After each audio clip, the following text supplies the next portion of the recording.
১০ দিন পর পর একটি গাছ থেকে কি পরিমাণ লতি সংগ্রহ করা হয়? প্রিয় দর্শক, আপনারা দেখতে পাচ্ছেন অরিজিনাল বাড়ি লতি রাজকচুর লতি। লতিগুলো সবুজ, মোটা, লম্বা। এমন লতির চাহিদা বাজারে ব্যাপক রয়েছে। বর্তমানে বাড়ি লতি রাজকচুর লতির চাহিদা ব্যাপক হারে বৃদ্ধি পাওয়ায় অধিকাংশ কৃষক সম্প্রদায় বাড়ি লতি রাজকচু চাষের দিকে ব্যাপক হারে ঝুঁকছে। প্রিয় দর্শক, কন্দল ফসল উন্নয়ন প্রকল্প কৃষি সম্প্রসারণ অধিদপ্তর ৭৪ পৃষ্ঠায় একটি গাছ থেকে ১০ দিন পর পর কি পরিমাণ লতি সংগ্রহ করা হয় তা বিবরণ দেওয়া হয়েছে।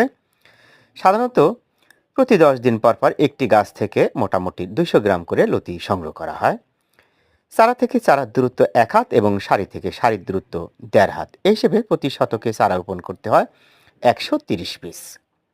তাহলে ৩৩ শতকে কতগুলো চারা রোপণ করতে হয় তা ১৩০ দ্বারা গুণ করুন এবং প্রতি ১০ দিন পর পর এই ৩৩% চারা থেকে কি পরিমাণ লতি সংগ্রহ করা হয় তা সহজেই যোগ বিয়োগ করে বের করতে পারবেন। প্রিয় দর্শক, ভালো বীজ ভালো ফসল, কেবল সুস্থ সবল বীজ থেকে সুস্থ সবল ফসল আশা করা যায়।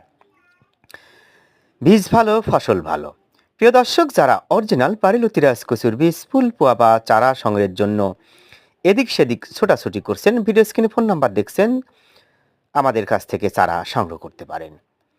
প্রিয় দর্শক, চলছে বাড়ি লতি রাজকচু চাষের উপযুক্ত মৌসুম। এই সময় বাড়ি লতি রাজকচু চাষ করলে মোটামুটি ২ মাসের মধ্যেই ফলন পাওয়া যায়। প্রিয় দর্শক, দেখতে পাচ্ছেন বাজারজাত করার জন্য লতি প্রসেসিংয়ের কাজ করা হচ্ছে। এমন লতি কিন্তু দেখতে খুবই সুন্দর। তবে বর্তমানে অরিজিনাল বাড়ি লতি রাজকচুর বীজ, ফুল, পোয়া বা চারা সংগ্রহে জটিলতা দেখা দিয়েছে। অনেকে চাষ করে, তারাও চারা বিক্রি করে, অনেকে